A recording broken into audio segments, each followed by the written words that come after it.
بھارت کے معروف اداکار عرفان خان ممبئی میں انتقال کر گئے ہیں۔ انہوں نے موت سے پہلے ایک خط لکھا تھا۔ دوستو وہ خط انگریزی زبان میں ہے، اس کا اردو ترجمہ کر کے ہم آپ تک پہنچا رہے ہیں۔ آپ اندازہ لگائیے کہ کینسر کے بڑے مرض سے لڑنے والا عرفان خان کیا سوچتا تھا۔ زندگی کی بہاریں، رنگینیاں، شوبز، چکا چوند، سب کچھ دیکھنے والا، دولت، شہرت، عزت اپنانے والا آدمی جب بستر مرگ پر گیا تو اس نے کیا سوچا اور کیا لکھا۔ آپ کو یہ بتا دیں کہ یہ خط عرفان خان نے لندن کے ایک اسپتال میں جب وہ زیر علاج تھے وہاں بیٹھ کر لکھا تھا۔ اس اسپتال کی کھڑکی سے لندن کا مشہور ترین cricket ground Lord's cricket ground بھی نظر آتا تھا۔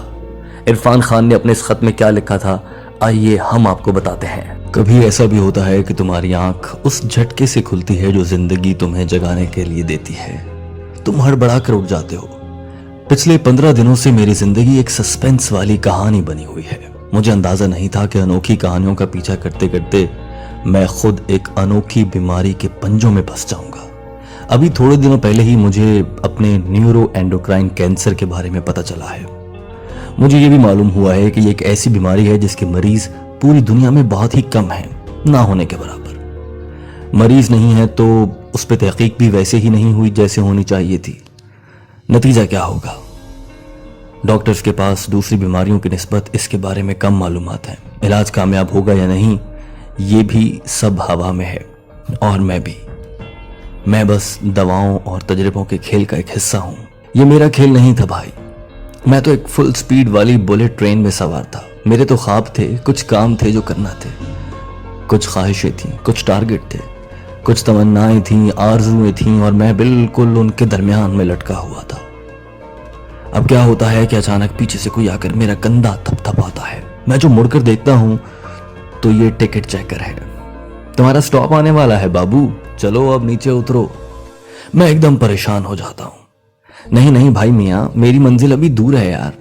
اور پھر ٹکٹ چیکر مجھے سمجھانے والے انداز میں کہتا ہے، نہ یہی ہے سٹاپ، تو بس یہی ہے۔ ہو جاتا ہے، کبھی کبھی ایسا بھی ہو جاتا ہے۔ اس اچانک پن میں پھنس کر مجھے سمجھ آ گئی کہ ہم سب کس طرح سمندر کی بے رحم لہروں کے اوپر تیرتے ایک چھوٹے سے لکڑی کے ٹکڑے کی طرح ہیں۔ بے یقینی کی ہر بڑی لہر کے آگے ہم تو بس اپنے چھوٹے سے وجود کو سنبھالنے میں لگے رہتے ہیں، نہ اس سے کم نہ اس سے زیادہ۔ ہرا سمندر، گوپی چندر، بول میری مچھلی، کتنا پانی، اتنا پانی، تو بس پانی، بے رحم پانی۔ وقت کی موجوں کے تھپیڑوں میں تیرتی نامعلوم ہستی اور پانی۔ اس مصیبت میں پھنسنے کے بعد ایک دن جب میں ڈرا سہما ہوا اسپتال جا رہا تھا تو میں نے اپنے بیٹے سے یوں ہی بڑبڑاتے ہوئے کہا، مجھے اس وقت اپنے آپ سے کچھ نہیں چاہیے، ہاں بس اتنا ضرور کہ یار اس عذاب سے میں اس طرح نہ گزروں جیسے اب اس وقت گزر رہا ہوں۔ مجھے اپنا سکون، اپنا اطمینان واپس چاہیے۔ یہ جو ڈر، جو خوف، جو پریشانیاں میرے کندھوں پہ چڑھی بیٹھی ہیں، میں انہیں اٹھا کے پھینک دینا چاہتا ہوں۔ میں ایسی قابل رحم قسم کی ہونک حالت میں اب مزید نہیں رہنا چاہتا۔ اس بیماری کا شکار ہونے کے بعد میری واحد خواہش یہی تھی، اور پھر اپنی تکلیف کی طرف میرا دھیان چلا گیا۔ مطلب اتنے عرصے سے میں بس اپنی تکلیف جھیل رہا تھا، برداشت کر رہا تھا، درد کی شدت کا احساس کر رہا تھا، لیکن اس پوری مدت میں کوئی بھی چیز اسے ختم نہیں کر پا رہی تھی۔ کوئی ہمدردی، پیار بھرے بول، کوئی ہمت بندھانے والی بات، کچھ بھی نہیں۔ اس وقت پتہ ہے کیسا لگتا تھا، جیسے پوری کائنات صرف ایک چیز کا روپ دھار چکی ہے، درد، خوفناک درد، وہ درد جو ہر چیز سے بڑا ہے۔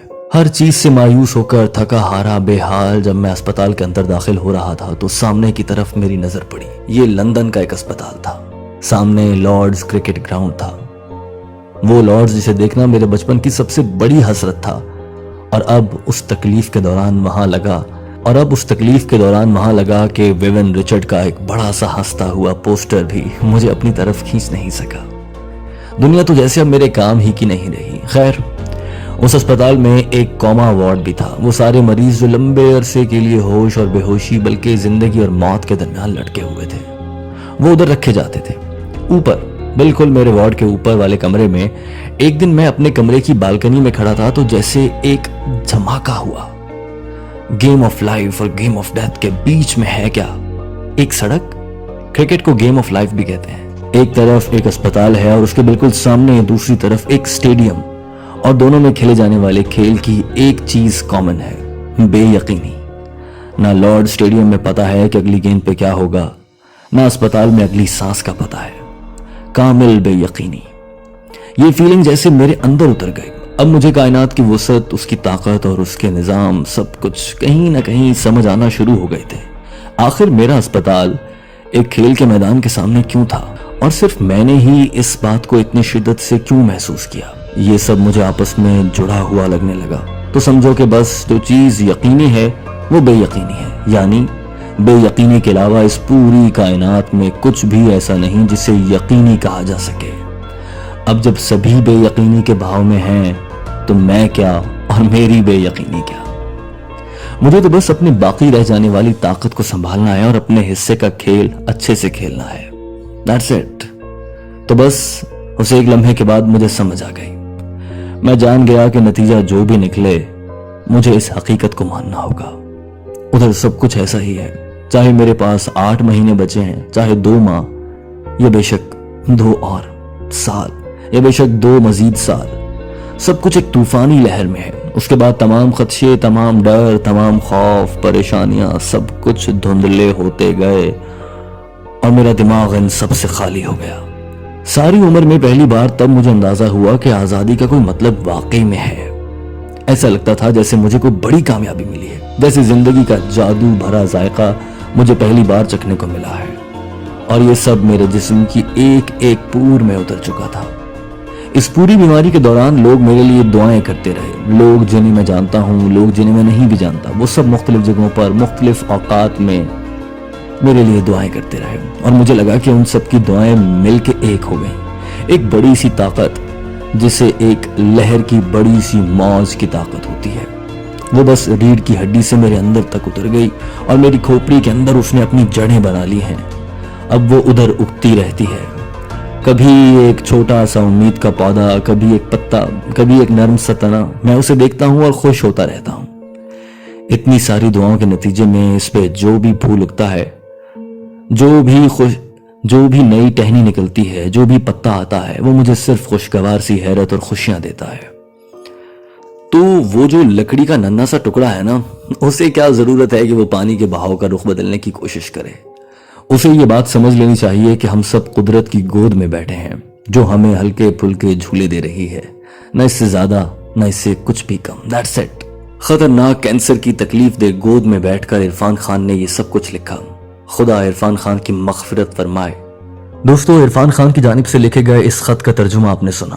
یہ خط دوسرے احباب تک پہنچائیے اور یاد رکھیے، زندگی خدا کی دی گئی ایک مہلت ہے. وہ کبھی بھی اپنی جانب اس مہلت کو واپس لے سکتا ہے.